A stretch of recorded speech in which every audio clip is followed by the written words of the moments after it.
Hola y bienvenidos una vez más a este espacio, donde el día de hoy vamos a hablar cómo se ha vivido la cuarentena en Australia. Pero sobre todo mencionaremos las medidas que se están aplicando y cómo ha golpeado al país toda esta situación. Comenzando con las ya muy famosas multas, las cuales en este país son de otro nivel. Cabe mencionar que estas son diferentes en cada región. Por ejemplo, en el territorio de New South Wales, donde se encuentra ubicada la muy famosa ciudad de Sydney, las multas por salir de casa sin excusas que sean razonables, como lo son para comprar comida, bienes, educación, trabajo o hasta para hacer ejercicio, alcanzan hasta los $11,000 australianos. Pero esto es nada comparado con Victoria, estado donde se encuentra la hermosa ciudad de Melbourne, donde las multas por violar las restricciones alcanzan los $19,000 australianos para las personas físicas y para las empresas hasta de $100,000 australianos. Con estas cifras es mejor quedarte en casa. Asimismo, los gimnasios también han sido cerrados, mas sin embargo salir a ejercitarse no está penado, siempre y cuando se respete la sana distancia, la cual es de 1.5 metros. En lo personal, he testificado que hay muchos grupos de policías verificando que se lleven a cabo las reglas y restricciones y multando a quienes no la respeten. Y no es un juego, pues ya hay varios casos de grupos de personas que han sido multadas hasta por $1,000 por cada una de ellas, al igual que las infracciones por manejar con más de 2 personas y sin una razón por el cual estar en la calle. Obviamente estas son más elevadas. En otro tema, las escuelas también han sido cerradas y todas las clases han pasado a ser en línea.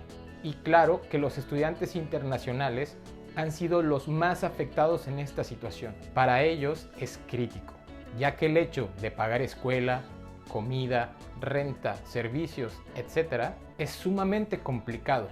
Aunado a esto, muchos han perdido sus trabajos, la gran mayoría de ellos en restaurantes, los cuales han tenido que cerrar por medidas de esta misma cuarentena. Y muy pocos, como algunos cafés, tienen únicamente servicio para llevar. Esto quiere decir que solo algunos estudiantes han conservado sus empleos. Y la otra gran mayoría de ellos han tenido que comenzar en plataformas de comida a domicilio, las cuales también se han visto saturadas por el gran número de aspirantes. Al igual que obviamente los pedidos han bajado y mucho. Con todo esto y sin lugar a dudas, los más afectados han sido los estudiantes, pero más aquellos que han llegado al país recientemente, pues han pasado a tener solamente clases online, más la falta de oportunidades laborales y con un inglés limitado. Son entonces ellos a los que se les debería de brindar un mayor apoyo, pues es cierto que Australia tiene un ingreso económico bastante fuerte gracias a todos ellos. Las escuelas han estado ofreciendo descuentos y el gobierno también tiene un apoyo económico del cual ya he hablado en un video anterior, pero sin duda alguna todavía no es suficiente. Espero de todo corazón que la situación mejore para todos ellos muy pronto, pues a raíz de esto, un gran número de estudiantes ha tenido que regresar a sus respectivos países. Por otro lado, la mayoría de comercios que permanecen abiertos normalmente, como lo son supermercados, farmacias y algunos cafés y restaurantes, han instalado desde hace varias semanas una pantalla de protección para evitar así la propagación del virus. Así como también ya era normal que todos pagaran con la tarjeta y el teléfono celular, se le ha sumado a esto la prohibición de pagos en efectivo, también para evitar la propagación del virus. Esto en la mayoría de los negocios. Al igual que también se han instalado líneas amarillas en los pisos cerca de las áreas de cobro para recordar a la gente la sana distancia de 1.5 metros.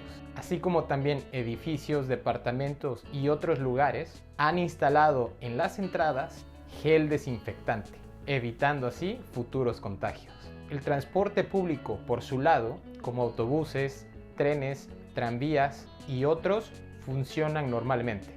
También el gobierno ha contratado mucha gente creando grupos de limpieza que recorren las calles, donde estas personas van desinfectando postes, bancas, baños públicos y demás objetos materiales que impliquen un contacto físico humano. Esto con el fin de poder reforzar las medidas sanitarias. Al igual que los vehículos de limpieza ocupados para limpiar las calles normalmente, se pueden ver en mayor cantidad y a todas horas. Estas son las medidas de sanidad que se han tomado, o por lo menos las más importantes, y que han funcionado bastante bien, pues no hay duda que el número de contagios y decesos han disminuido bastante. Tanto es así que el pasado viernes 8 de mayo, el primer ministro Scott Morrison anunció por fin que la cuarentena estaría llegando a su fin en Australia, a partir del lunes después de este comunicado, pero que sería sin lugar a duda por fases y con restricciones, ayudando así a la población a regresar a la normalidad lo más pronto posible. También informó que cada estado establecería sus propias reglas y restricciones a partir del 11 de mayo. Por supuesto que todos agradecemos que por fin esto se esté acabando, ya que ha puesto al mundo en grandes aprietos. Por mi parte sería todo en esta ocasión. Les agradezco mucho que se tomen el tiempo de poder ver este video, que está hecho principalmente para concientizar a la gente y empresarios, pero más allá a gobiernos y funcionarios de otros países que lamentablemente no están apoyando económicamente a sus ciudadanos, esperando así este sea un mensaje para ellos y usen sus recursos y capital públicos de manera que apoyen a los más afectados. Me despido por ahora, pero no sin antes desearles la mejor de las vibras. Hasta pronto.